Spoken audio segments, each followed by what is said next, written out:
ብዙ ኢትዮጵያኖች ማናቀው ኢጓችን ትልቅ ስለሆነ ፒኤችዲ አለኝ ኢትዮጵያ መግዛት አለብኝ ሚል ጠባ አለን። ነገሩ ግን አንዳንድ ጄኔሬሽን ፈርቲላይዘር ነው።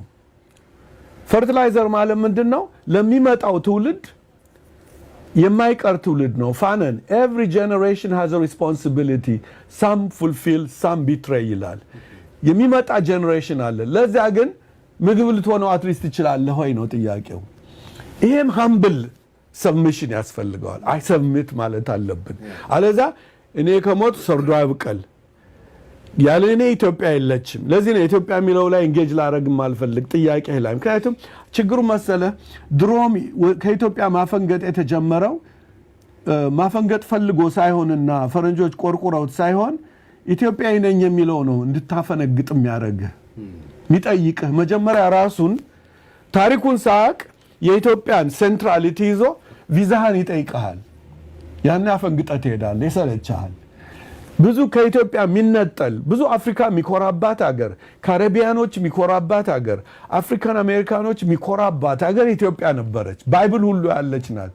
የሚያፈነግጠው ለምን በዛ ብትል ዲፕሎማቲክ ሚሽኑ ተበላሽቷል ማለት ነው። ሳምበዲ ሳምዌር እየዞረ የሌላውን ሁሉ ኢትዮጵያዊነት የሚጠይቅ መብት መስሎት ሌላውን አገልሎ ራሱን ኢትዮጵያ አድርጎ የሚጠይቅ ኢትዮጵያ የኢትዮጵያ ጠላት ነው።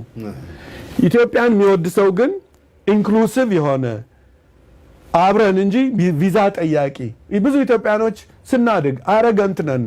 ይሄ ወጣቱ የኔ ትውልድ እንኳን ናሽናል ኩዌስችን ምናምን ሲል ሁሉ ፓስፖርት ሰጪ ሆኖና የመገንጠል መብት ሰጪ ሆኖ ነው ራሱን ያየ እንጂ ኢትዮጵያዊነትን አንድ ላይ አላየም። እና ኤርትራዊም ሆነ ምንም ሆነ አንድ ላይ የኖረ ህዝብ የሰለቸው ምን ለወደፊትም ብዙ የሚሰላቻቸው ወጣሉ።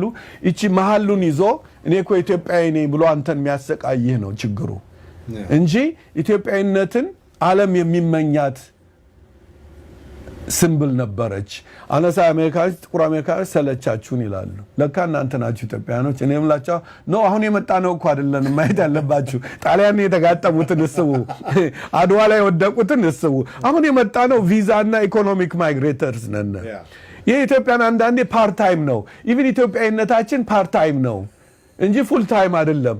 እኔም ላለሁ ሁለት ሂስትሪ አለ።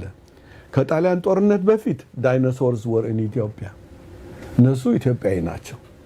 ከዛ በኋላ ደግሞ እንኩተው መጣ የኔ ቢጠው። እኛ ደግሞ እንኩተዎች ነን። የትም ጦርነት ላይ አንታወቅም፣ ግን በኢትዮጵያዊነት ደግሞ ሲያብገነግነን ከማንም በልጥን ወዳታለን። እንደ ውሽማ ኢትዮጵያን ሀገር መሆኗ ቀርቶ እንደ ውሽማ ነው የምናያት። ኢትዮጵያ ነገር ሲመጣ እኔ ሂትለር ነኝ አለ አንዱ እዚህ ኮንፈረንስ ተደርጎ ኢትዮጵያ ነገር የሰው የታማ ሐኪም ቤት ያስፈልገዋል። ይሄ ኢትዮጵያ ሂትለር ሁን አትልህም። አክብር ሌላውን ኢትዮጵያዊ በሃይማኖቱ በምኑ አትናቀው።